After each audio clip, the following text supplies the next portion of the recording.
पाणी ऐं मिटी पाण में ॿधी कई त सिर ठही ऐं सिरुनि पाण में ॿधी कई त दीवारूं ठहियूं ऐं दीवारुनि पाण में ॿधी कई त हिकु ख़ूबसूरत घरु ठहियो ऐं बंगलो ठहियो।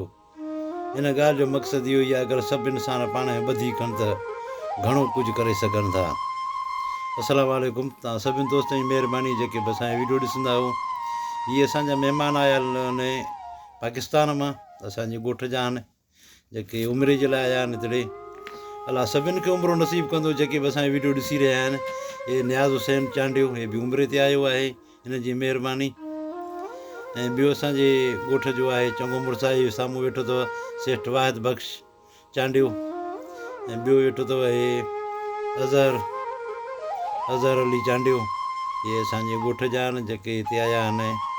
यानी की असां दावत ॾींहुं पाण वठी आया हुआसीं, हिन जी महिरबानी लख कुर्ब हिन जो असांजे तॾे ते आया ऐं हुननि सां कचहरी बि कईसीं ऐं जेको नसीबु हुयो उहो खाधोसीं पीतोसीं बि। जेके बि दोस्त ॾिसी रहिया वीडियो, अलाह ताला खे इहा ई दुआ आहे त तव्हां सभिनी खे अलाह उमिरो नसीबु कंदो, अलाह पंहिंजे घर तव्हां सभिनी खे घुराईंदो ऐं अलाह ताला पंहिंजे महबूब जो बि तव्हांखे दीदार कराईंदो, यानी की मदीने बि अलाह ताला तव्हांखे घुराईंदो। तव्हां सभिनी दोस्तनि जी महिरबानी आहे। इहे असांजे ॻोठ मां आयल महिमान हिन जी महिरबानी आहे जो असांजे तॾे ते आया।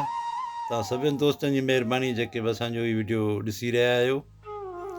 ऐं तव्हां असांखे दुआ में यादि कजो, असां तव्हांजे लाइ दुआ घुरंदासीं। अॼु मदीने वेंदा हाणे हिनमहिल जो सो कुझु टाइम खां पोइ मदीने निकिरी वेंदा, कलाक ॾेढ खां पोइ मदीने वेंदा, वरी 8 ॾींहं वञी उते रहंदा, 40 नमाज़ूं उते पढ़ंदा, उनखां पोइ मोटी वरी मके ईंदा। तव्हां सभिनी दोस्तनि जी महिरबानी। अलाह खां इहा ई दुआ असां घुरंदासीं, जेके बि दोस्त ॾिसी रहिया आहियो अलाह ताला तव्हां सभिनी खे उमिरो नसीबु कंदो, हज नसीबु कंदो।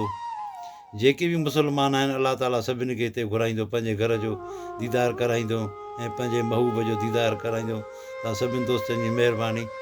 अस्सलाम वालेकुम।